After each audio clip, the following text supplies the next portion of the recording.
60 knots. Check. V1. Rotate. Are the mics on?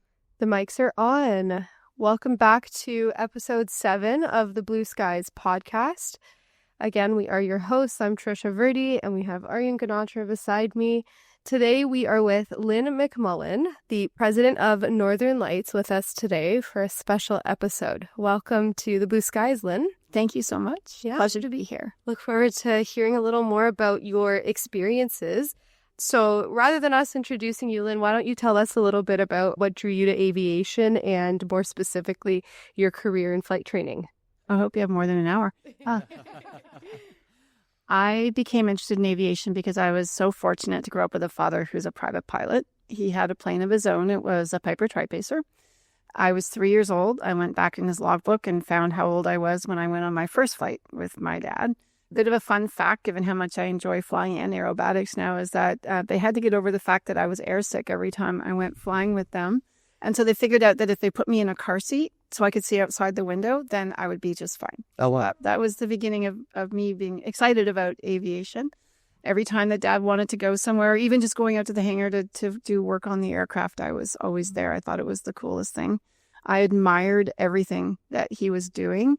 And he instilled in me the need for safety and the importance of doing everything right with the aircraft, to the point where I actually called him up the other day and I said, you had a little checklist that you used. It was a saying about safety in the airplane, because I guess back then you didn't get a checklist with your airplane.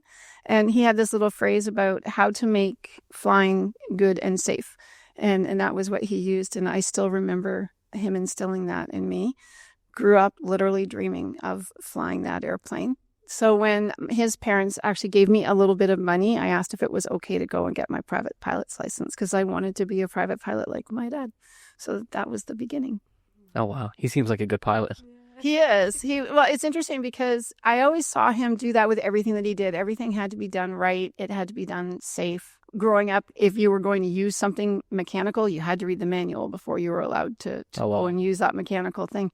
And then I also remember, it's funny that the little things that influence you in your life that maybe are completely unrelated to aviation. He was involved in 3M. He worked there for over 30 years. And from a very young age, I remember him talking about quality assurance. They were probably one of the first organizations to be super focused on QA. And that has stuck with me going through everything, and then watching the rise of SMS programs in the flight schools, quality assurance being really important and mandated now by Transport Canada. So those have all influenced me in believing in doing everything right the first time. Can you tell us a bit more about what you do today and what your position is here at Cygnet? Sure. So as you said, president of Cygnet Aviation. Cygnet was a dream that came up through COVID from Chorus Aviation, which is the mother company to Jazz, Voyager, and now Cygnet. The idea was to build a flight training operation that could prepare candidates to be ready for direct entry into the airlines, which was already happening. We know the program that started out through Jazz and the colleges in Canada with the Jazz Award that started in 2007, and the growth of those types of programs. I think the idea was that there could be a place that could train people in a more condensed amount of time to prepare them for direct entry into the right seat of any airline in Canada. It wasn't just about Jazz or then the progression to Air Canada. They approached me just prior to 2022, I guess, and it just seemed like a once-in-a-career opportunity to build something from scratch and develop Cygnet Aviation. Wow. So did they notice a need for this, and that's why they were like, we need to start getting something going? It's interesting you ask that question, because you probably know prior to COVID, there was such a shortage of qualified pilots. Mm-hmm. In fact, they were starting to hire direct entry captains at some of the regionals, which was unheard of prior to that. But with the shutdown, with COVID, a lot of people thought that this wasn't going to continue. There were those that knew things would change. And as we know, there were a lot of people that left the industry. There were many people that took early retirement. There was a number of captains that left the industry because they were so close to the end of their career. They decided that was good enough, time to move on. And so I think they saw this coming and knew that there was going to be a need, again, to train qualified pilots. I see, that makes sense. So a little bit of foresight about what's to come. And so now you guys are in the building phase, preparing yourself and getting fully set. You guys are here at a good time. We are. And doing the building through COVID, through 22, we opened our doors in 2023. I learned that there's a whole lot to building something from the beginning.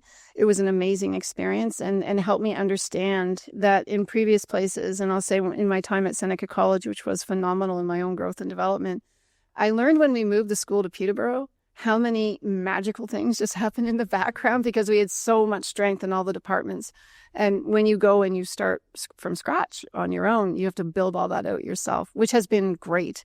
Such a good learning experience. And the opportunity to make it what we want it to be from the very beginning has been incredible. And with the massive support of Chorus Aviation and, of course, the industry input from our friends at the regionals.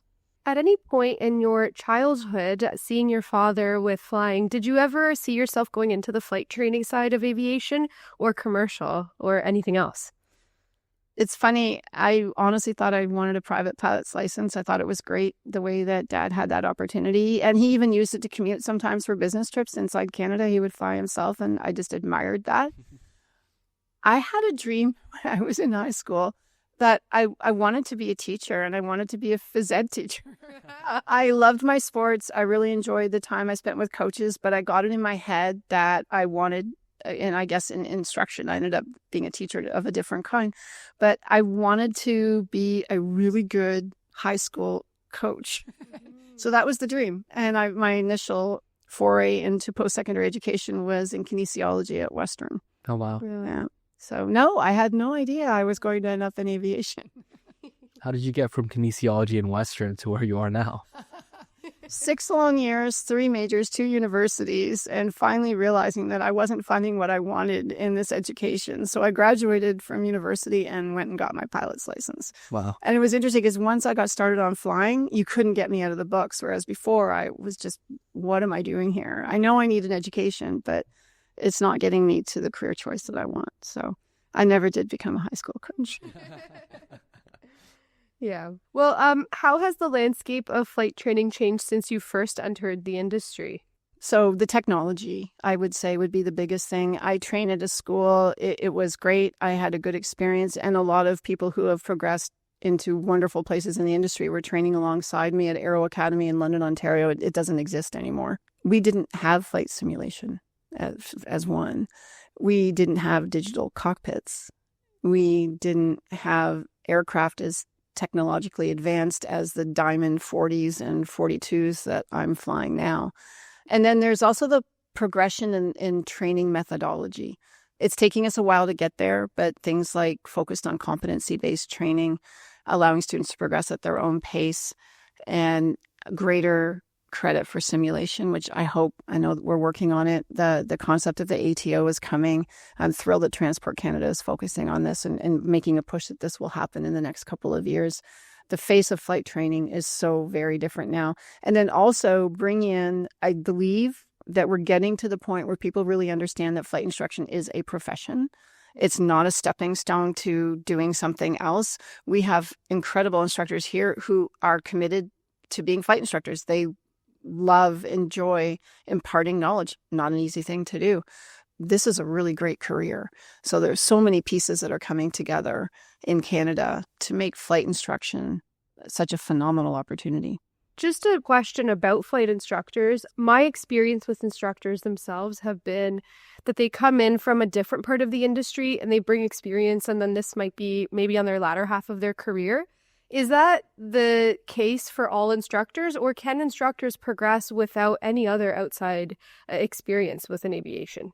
That's interesting. That's a really good question. I see room for both. One of the things that we're so lucky about in our space here in Kingston, amongst many other things, is that there is quite a community of retired airline captains. We call them our SMEs. At first it was the retired guys, but we thought maybe SME sounded a little bit better. We have about 8 or 9 people who support our ground school program and our multi-crew coordination program. And as you know, you can't teach MCC unless you've done it. So there's that credibility and the experience that has to be there. Teaching our ground school program, then also they bring their experience. And I remember a student came to me and he said, I love it because our instructors are telling me why this is important in my flight training world right now. But then they also talk about how it applies to my future as a professional pilot or being an airline pilot, which is wonderful. One of the things they also do for us is that they relieve our in-flight instructors to be in the airplanes while others are covering the ground school. So the two really support one another. Our instructors love flying, first of all, really enjoy what they're doing, and then they're able to be more efficient since they're not having to do all pieces of the flight instructor. So I think the two they really go together. Yeah. So you would say that you've assembled a strong team here at Cygnet that kind of covers all the aspects. Definitely. Honestly, one of our biggest concerns going into the beginning of 2023 was where are we going to find some really great instructors? Because I wanted people who genuinely want to instruct, that they aren't people that are just stopping by and stepping stoning. Or it's a funny story. One of the instructors I worked at, London Flying Club, was my very first job as a full-time flight instructor. There was a gentleman there, Roy Bissonette. He was great because not only was he a good pilot, really good instructor, he was also an AME. I was so heavily influenced by everyone I've ever worked with. But one of the interesting comments that he made one day, he came in from a flight with someone who is just starting their flight instructor rating. And he said, she's awesome. She's such a great pilot, but she will never teach. So it is a skill. Not everyone is meant to impart knowledge or skill. So we're very lucky. We ended up finding a phenomenal team of people. How did you go about doing that? We put out a call on LinkedIn and advertised everywhere we could. And being still in COVID, it was the fall of 2022, we started online interviews. And we had a great response. I think we ended up interviewing about 30 people from all across Canada. And our first interview was about, how do we get along? Are you someone that would be a great member of a team? What Cygnet was looking for. Then if we felt that that was a fit for us as a person, then we would do a second interview, and it was, how can you teach? And some of those were in person, which was great. Some people did some very creative ways of presentations online, which I think a lot of us had learned how to do during COVID. And we ended up finding a core group of people that just genuinely want to teach and do a great job at it, and also get along very well. It's always shocked me how important the values of a person are towards getting a job. Like everywhere we go around, it's like, always, can you speak with the person? Can you have a conversation with them? Are they friendly? And that's the number one thing that people always say. I always find that aspect so interesting. But taking a step back, you said that you were approached to run Cygnet and make it what it is today. Why were you chosen? Why did they approach you? Oh, I guess I should ask them.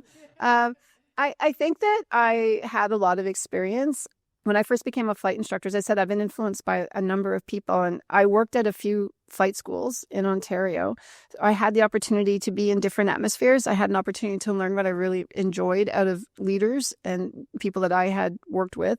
I also had the opportunity, even in jobs growing up, of learning what I didn't like. You can learn a lot from someone that you don't think has been a great leader as well. So I took all of that knowledge. Thankfully, a couple of people had given me the opportunity to try out leadership as an assistant CFI and then as a CFI. But then I think one of the things that really helped me, again, was ending up at Seneca College. There was a position open. Someone hadn't shown up. They'd taken an airline job instead of going to their instructor job. And it was just at a time when another professor happened to know about me and introduced me to Ted Brown, who was the chair at the time. And I thought, what a fabulous opportunity. So I interviewed there. I remember one of the questions that they asked me was, you've been a CFI at a couple of different places. How are you going to feel about being bottom of the totem pole? And I said, oh, this is exactly what I need, because these are some of the most experienced people in the country. A lot of retired RCA AF, people who know what they're doing in instruction. It's the best program in the country. I will be so thrilled to come in and just learn. And it worked out beautifully.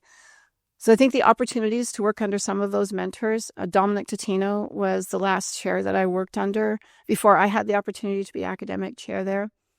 He was such a great leader, very quiet, a mentor without even realizing what he was doing.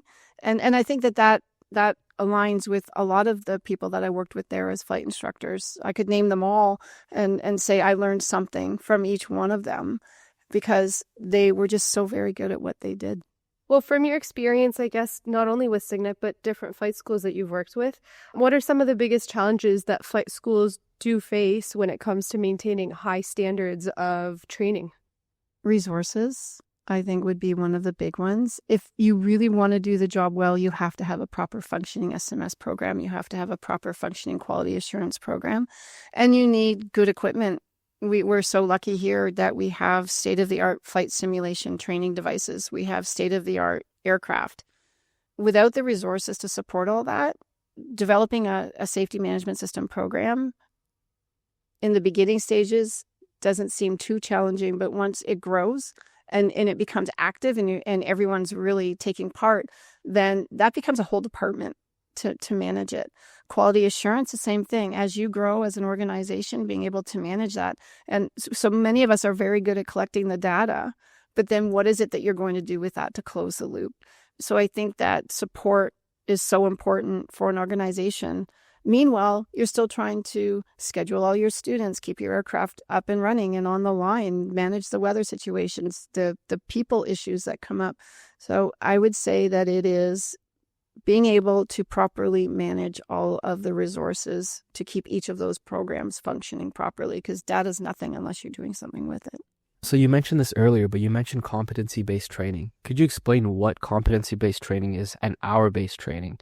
And what are your thoughts about both of them? So I wouldn't claim to be the expert on it, but from my understanding of what I would like to do, we have prescriptive hours, as you know, and because you've both been through your flight training program and you knew the hours that you had to meet to be able to sign off the licenses and the ratings that you have now. And congratulations on those. Those hours are based on what Transport Canada prescribes. We all know that now with flight simulation training and the technology that's been developed, and also our skills in using that technology, have developed over the years. I think that there's an opportunity to, rather than say you have to meet these prescribed hours, it's about learning outcomes. You need to meet these skills, these competencies. You have to have this knowledge. That happens at a different pace for every person.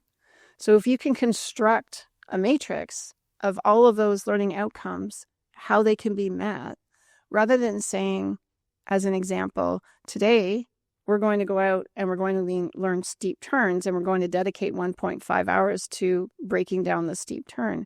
Well, I might get into the aircraft with someone that by the end of that 1.5, they can do a beautiful level coordinated 45-degree angle of bank steep turn for 360 degrees. I might go out with someone else who gets to being able to do a 180. The person who did the 180 needs more help. They will spend more time there, but they probably learn to do some other exercise faster than the person that got the steep turns on. So being able to allow people to meet the learning outcomes, the skills, the knowledge, the competencies at their own pace, and developing a training program specific to their needs allows them to progress at their own pace. And you might change up how your lesson plans look to match the needs of the individual student. I imagine competency-based training is more of a new kind of thought process. Would that be correct? I've been hearing about it for a long time, but because we still are matched to the prescriptive hours, then we have to match what is being asked of us by the regulator.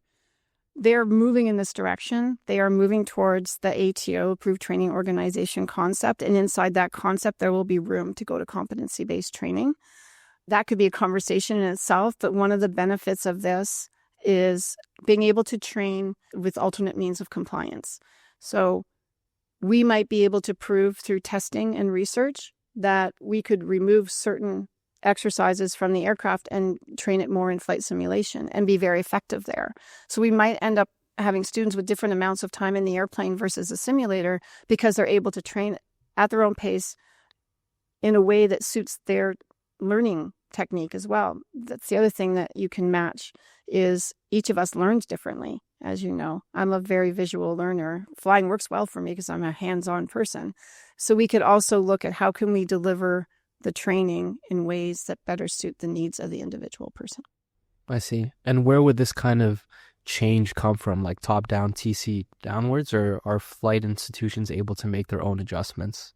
There are numerous organizations doing research, and I know Suzanne Kearns is one who's done significant research in many different areas, but also in this. And I've had conversations with her about competency-based training. So we would have to prepare ourselves. It's a very big mind shift for how we do our delivery, but we also have to be enabled by the regulator to do it. So it's working together to make this happen.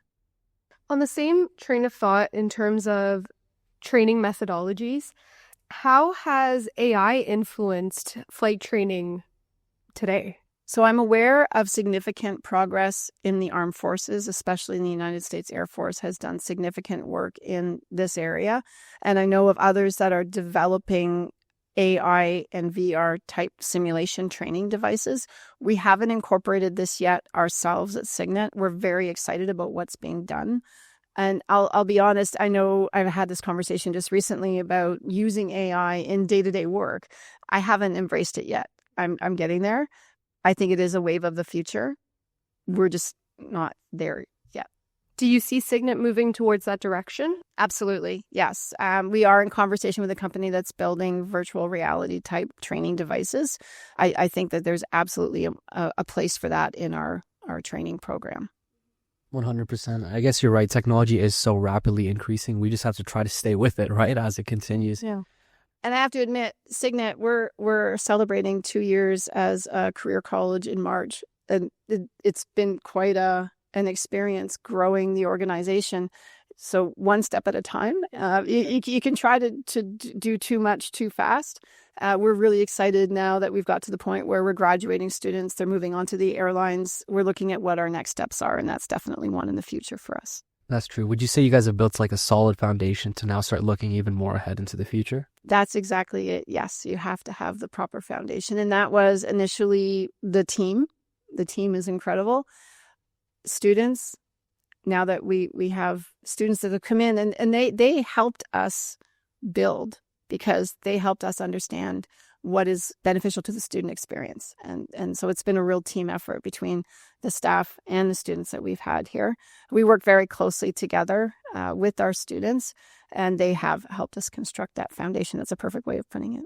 That's really nice. I imagine one day some of these students might even come back to Cygnet to instruct. I've actually had the first one approach me about coming back and doing an instructor rating. So I'm really excited about that. Yeah. Yeah. So taking a step back and going back to just the idea and the career path of becoming a flight instructor, many pilots, like you had mentioned, become flight instructors, but often view it just as a stepping stone. Why have you changed this take or this idea on flight instructors pursuing this as a career full-time? Why would you recommend someone pursue this as a career rather than going into a different part of the industry? Flight instruction is so rewarding. And I don't know if people think forward to the fact that when you're a flight instructor on that very first day, that very first lesson, you're setting the foundation for how someone views flying, what their attitude is towards it, and those initial skills, the foundation you just talked about. You're creating a foundation for someone who's going to be a competent pilot. If you have people with good experience, then I think you can do a better job of that. In our industry, it's always been the least experienced people doing the initial training. That doesn't make sense to me. I mean, there are some amazing brand new class 4 instructors that we've had some of them, and now most of them are class 2 or 1 over the past 2 years. But we're setting that person up to maybe be the next flight instructor, to be the next airline pilot, to be the next medevac pilot. So I think we have to find a way in the industry to help people understand that it is a profession. It is a great lifestyle. Not everyone wants to be out on a 4-day pairing. For some people, that's amazing. That's what they really want to do. But for others, they'd like to be home at the end of the day. And the reward every time one of your students gets it, they go solo for the first time or they achieve their next milestone, whether it's a license or a rating, you feel like you just earned it yourself all over again, because it's such a teamwork form of training. Yes, we have ground school classes where everyone's in a group, but then you climb into the airplane, just you and not one person, and go out and you're learning one-on-one. It's teamwork. It's a way to give back too. You mentioned people coming back from the industry, And that's great. We've got retired pilots. One of our instructors renewed his Class 3 instructor rating, hadn't used it for 40 years. And now he's in the airplane from ab initio up to multi-engine IFR. So there's a place for both. It's so true. The value of an instructor is underrated. It is. It is. And so that's why the industry also needs to treat instructors and reward them for the professionals that they are. How are you approaching that at Cygnet and working on retaining instructors and keeping them motivated? They're all self-motivated, I would say. Again, I could say it all day. We were so lucky to find people who genuinely care about their students, who genuinely want to be instructors. And it shows in the performance of our students because they're doing very, very well. We believe that it is a profession. Our instructors are salaried. They have a benefits program. We treat them like the professionals that they are. What qualities does Cygnet look for in flight instructors to produce better pilots? Again, the genuine desire to be a flight instructor, someone who genuinely cares about their students. It's all about teamwork here. As an example, our instructors work together to renew our program. We have a very important part is the continual improvement of the program. They're constantly reworking lesson plans. How can we do this differently? We have a bi-weekly staff meeting where we all get together and talk about how things are moving along, and everyone has an opportunity to give feedback and talk about how we might change a procedure or a checklist. It's ongoing constantly, which is great. They're motivated to do that. Professionalism, definitely someone who demonstrates the professional attitude that we want to instill in our students. We emphasize early on that we have an SMS program. We have a dress code. We see our students as a professional pilot as soon as they show up, because by coming to Cygnet, you know that what you want is to go work for an airline, direct entry from our program. So we treat you like that professional pilot right from the beginning.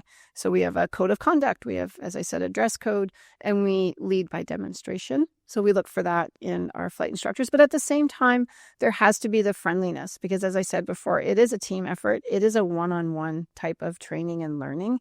And we know that it's tough. It's an intense program to go through all of your flight training from no flight time at all up to the end of a Group 1 and a multi-crew coordination program in 20 months. It's quick. It's fast. So you need to feel that support and that genuine caring. We have a monthly meeting with our instructors and our student reps so that we can hear about the student experience. Can we improve things? Can we do something more to support you? One of our instructors started a weekly study hall. So students have the opportunity to come in and ask questions. Is there anything that you didn't get a chance to ask about in class? It's also turned into quite a community build, because the students from all the cohorts come in and meet with our instructors. So we look for people who genuinely care and think about what can we do to make the program and the school a really nice place for our students to train. That's really cool. I think one thing that I'm hearing at Cygnet is that everybody has a voice and everybody's voice can be heard. It's really cool that you've built the foundation now, but all these instructors started here with you. So they're all working and collaborating to build this into a shared vision that you guys had together. I know, speaking to some of my peers who are flight instructors, they'll go to a meeting, but they'll just go there to have their attendance. They're not saying anything. They're just, doing their duties, doing what they have to do, and they don't really want to stay there because they're going to leave eventually. But here it seems like you treat everybody as family, and everybody wants to come here because it's their work. It's not like they're coming here just to do somebody else's work. They're part of this mission and vision. I appreciate that. And it is true. Yes, it's a round table every time we get together as a group. And again, we want to hear from the students. And I like that it is a shared vision, teamwork. Can you share a little bit more about the actual pathway programs that you have with Cygnet? So the Jazz Approach is the first one that we started with, I think is most well known. And that's an opportunity for people to apply direct through a portal that's combined between CAE and Jazz to become a direct entry pilot. So, and we have other companies. Unfortunately, I can't name others at the moment yet. We'll get there. But the concept is that if you apply through the portal, you submit the documentation that's required. Everyone who applies is required to do an online screening tool that CAE uses, with the results of that being successful in basic math English, physics, some spatial awareness, personality. Takes less than 3 hours. All of those results are sent to the airline. And then it's up to them to decide if this is someone that they want to interview. If they do, it's exactly the same interview as you would go through for anyone coming in to the airline, whether it's off the street or from another airline. With that being successful, then there's a conditional offer of employment, and it's conditional on completing your training successfully. Students then come to Cygnet. They do their training with us. You do not have to have any previous flight experience. We work up through the Group 1 in the multi-crew coordination program, and then they go and do type training at CAE. We keep referring to it as kind of a 2-year interview because we do follow the student. We keep track of the training. We report out to the airline every 2 weeks. We have a conversation about how things are going with all of the students.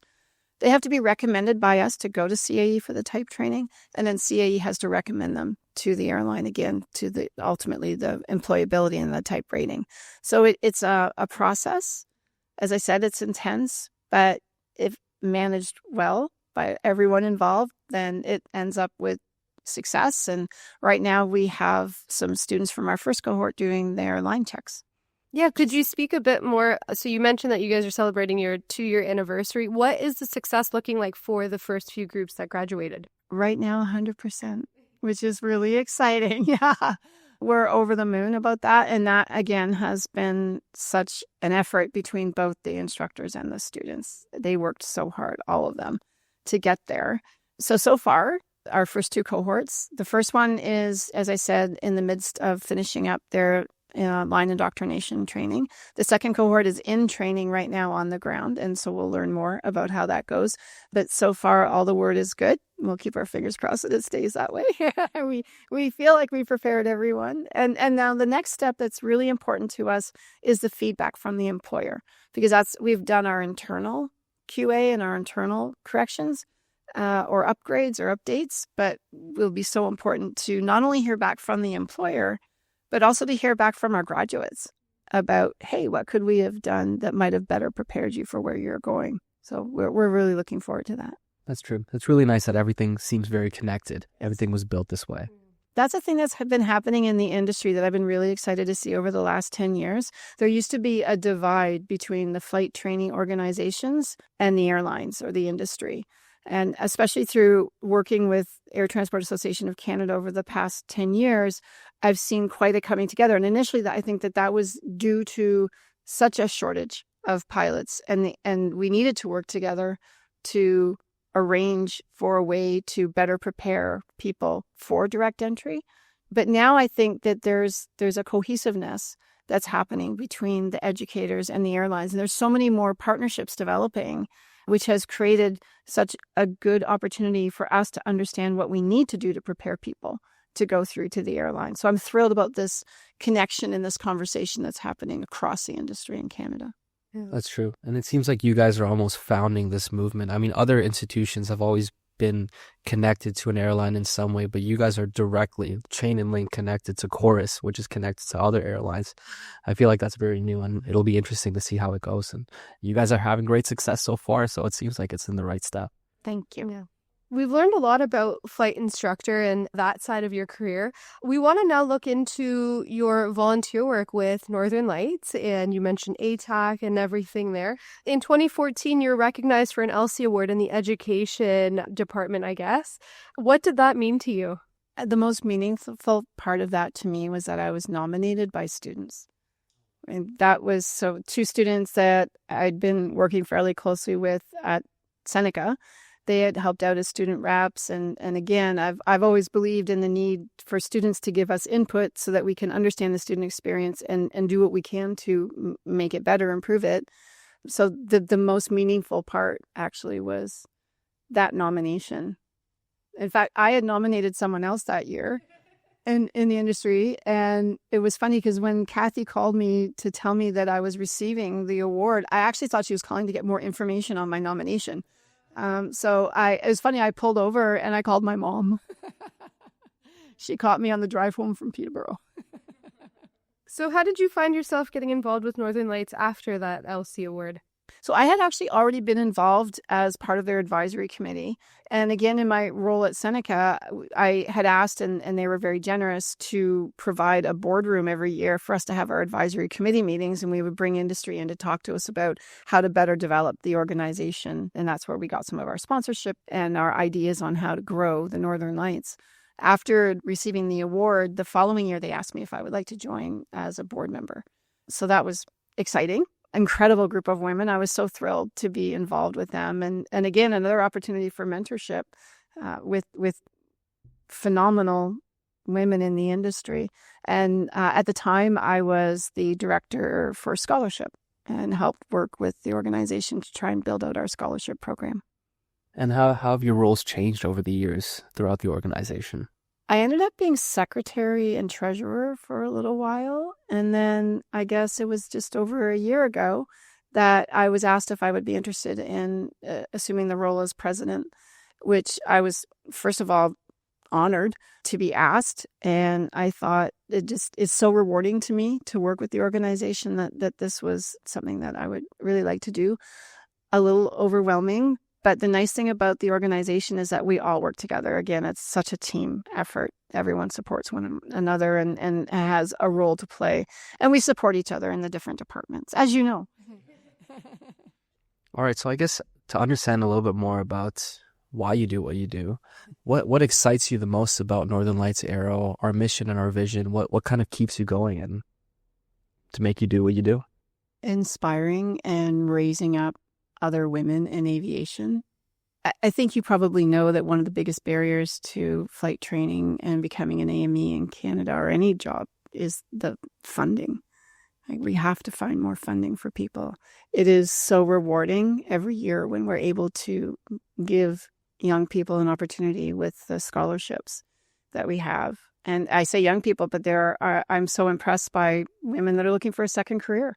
But again, you're a single mother or you have other commitments. You've already been through a lot of funding for education, and it takes that last push. I know when I was finishing up my flight training, I was getting down to that last $1,000 to finish up my Group 1. That I needed help, and someone helped me, and I was on my way.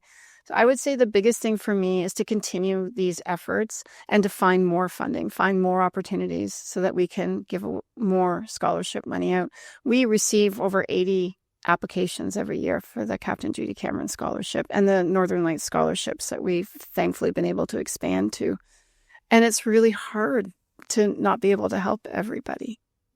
I think that's what excites me the most, is helping. And why did you choose Northern Lights? Like, what attracted you to Northern Lights first? Because I know there's a few other organizations out there, but you've been involved with us for a while. Well, what was it? I think, again, it was raising up women in aviation. I've been really lucky. I don't have that story about people not helping me out. I've been mentored and supported and helped by so many men and women. I remember arriving at Seneca College and Mary Norman was there, and I just thought she was the most spectacular person because there she was. She flew her own airplane, and she was an instructor and wanted so much to support and help out other women. And I met her community, and a lot of those women were part of the Northern Lights. And I wanted to be like that. I wanted to have an opportunity to give back and share, because I have experienced so much help and support over the years. So I feel old because I'm at that point in my life where I could say it's time to give back. But yeah, it's been a chance to help out in a way that I've watched others do. As the president of Northern Lights, what are some of your primary goals with this organization, or some projects that you're excited for? So I think the awareness piece is always going to be one for us, and continue our outreach. I'm blown away. You're members of our junior board. Thank you. You know that this year is our biggest year. We're at 30, I think it is, different outreach events across the country. So it's that opportunity to go out and inspire people to understand that there are roles in aviation. And I think another piece to that is not just, we see the pilots, we see the air maintenance engineers, see cabin crew, but helping young people understand that you name a job role and there's a place for it in aviation. So the awareness of also what the opportunities are, how to get to those places, creating the role models that we need, because we know from research that you can aspire to something if you see someone that looks kind of like you getting there and being that successful. And we have with our junior board, which is, I think, one of the greatest things that Northern Lights has ever done, seeing young people. It's great that we have our more older women that are out there as role models of what you can achieve. But young people will aspire to seeing people that are a little bit closer to their own age becoming so successful in aviation the way that you are. When you joined the board, was board governance anything that you were a little timid about? Or did you have board governance training before going into Northern Lights? I had been involved with the Aviation Accreditation Board International and involved with the Air Transport Association of Canada. But it was more like on-the-job training and learning. I did receive a manual from ATAC, so they do help prepare you in the sense that they provide information. But the way that I would manage these things was to go and sit and listen a lot before I started to take part in these things. So I had never had formal training in governance. I'm thrilled to see what Puish is doing with supporting our junior board. And that was one of our original reasons, was to provide an opportunity to learn about board governance. But as you know, with your participation, it's grown into so much more. The junior board drives the outreach, drives mentorship, and you support us in things that social media, website development, and other ways that you're mentoring the board. So again, I remember being at a talk that Dave Williams gave about mentorship, and he talked about the fact that mentorship can go in both directions. It's not just about old, experienced people helping out maybe younger, less experienced people. You have so much to share. So it's really about us working together, which I think is beautiful. And speaking about mentorship, do you still have mentors today? Oh, wow. Yes, I do. So the women that I work with on the Northern Lights, I mean, it's funny. Mentorship can be formal and informal. And I kind of touched on this earlier, where sometimes it's just about watching how others do things. And we have to recognize that as professionals too. And that's another piece that I love about the team that we have here at Cygnet, is that they conduct themselves knowing that you are quietly mentoring everyone just by leading by example and the things that you do in your everyday life. So I've got mentors everywhere. So what advice would you give to individuals that are looking to get involved with board governance or just leadership positions, maybe some organizational work like joining the 99s, Northern Lights, ATAC, etc.? Those are all good examples of things to do, but start small. Start out if you're at a flight school and there's an opportunity to be a class rep or an opportunity to give feedback in the organization. Start out by doing those things. And then another thing that I did was going to conferences when I could, if I could get the support to do that.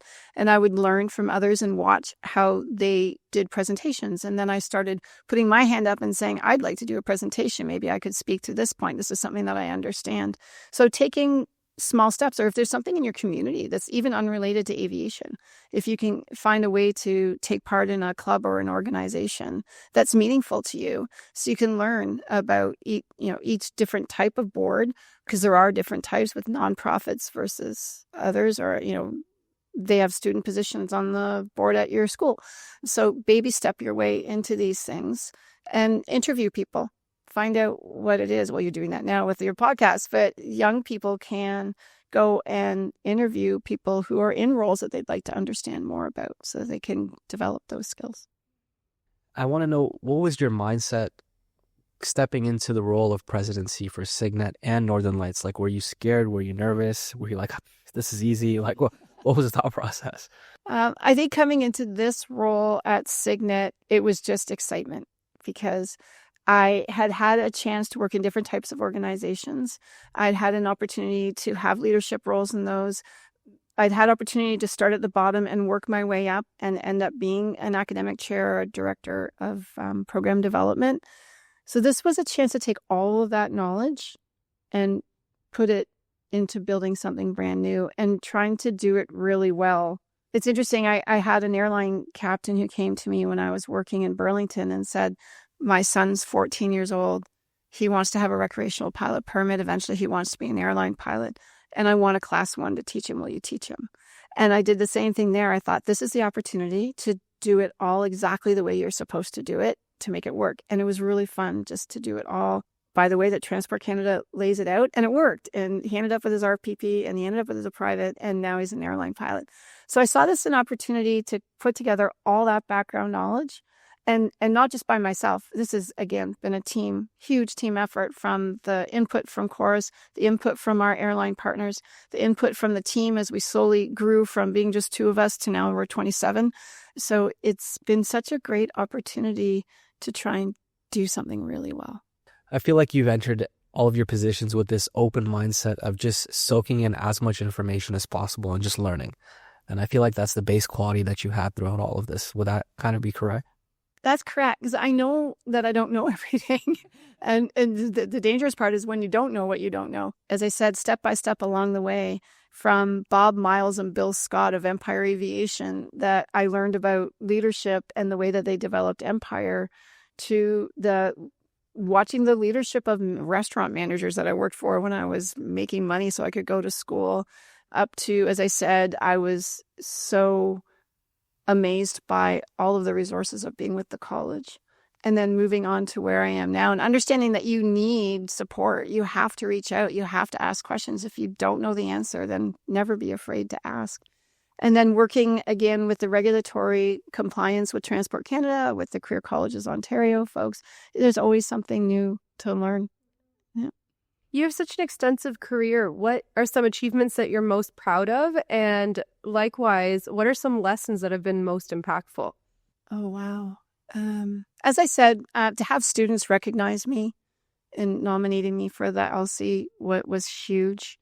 Taking my dad flying as my first passenger. That was my sister believing in me and letting me take her very small child for a flight. Yes, and I owe all of this to my dad. Being a pilot, who knows if I ever would have seen that as something I wanted to do with that influence from him. I'm really proud of what we're doing here at Cygnet. Just as I said, once in a career opportunity to build something new, to collaborate with this amazing team, and then to see our students graduating is just pretty sweet. I mean, beyond raising 2 children, so that's been pretty cool too.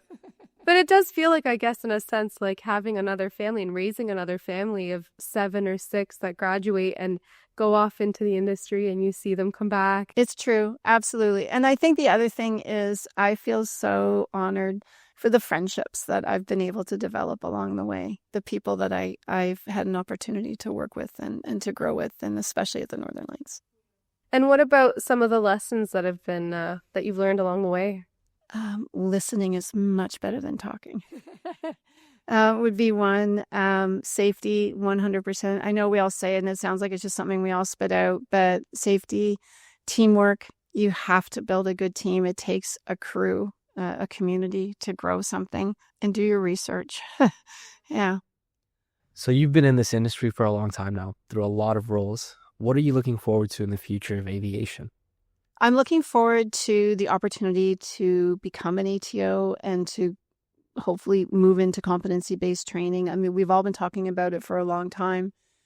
Transport Canada is getting us there now, so that's going to be a big piece. I am really looking forward to the development in technology, more credit for what we're doing in our flight simulation training and further developing our skills there. We talked about virtual reality and AI earlier.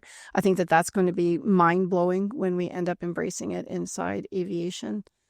I'm thrilled to see ALPA working so carefully about the 2-crew environment on the flight deck, because I believe in the people. We need the people there. I'm excited about the way that our industry in Canada is really communicating with one another. There's more collaboration happening. I think ATAC's a driving force in that, so I'm looking forward to that. And I'm looking forward to the day when it doesn't occur to anyone that any one of us looks different than the other. Whether I'm a male or a female pilot, or what my skill level is, my experience level, we all work together to make it happen in the industry. And I know we're getting there with the support that we're seeing. We had over 600 people show up to recognize the 8 women that we gave LCs to in October, and it was so rewarding to see that happen. So our industry, as it always is, there's just so much on the horizon right now, and I can't wait to see it. What advice would you offer to young women aspiring to build careers in aviation and aerospace? Believe in yourself. First of all, reach out and join organizations like the Northern Lights so that you can find your mentor. It's important to have someone to talk to that you feel comfortable with. And don't believe anything other than the fact that you can do whatever you set your mind to. That's a great piece of advice to leave those young listeners out there. Right. Very, very positive. Yeah. Okay, well, Lynne, we want to thank you for all that you've shown us today. One thing that stuck with me was your analogy on the totem pole and that interview question when you joined Seneca. It's amazing to see someone with such experience still be so humble in wanting to learn more and going back to the basics and just soaking in as much as you can. And I think that's the key theme that this podcast, if anyone out there listening, that they can take away is just keep learning. So thank you for all your insights, and thank you for teaching us more about you and what you do at Cygnet and your training as a flight instructor. We appreciate having you on this episode. And to our listeners out there, thank you again for joining us on another episode 7. We'd like to wish you blue skies and tailwinds ahead. We'll see you next time. Bye-bye.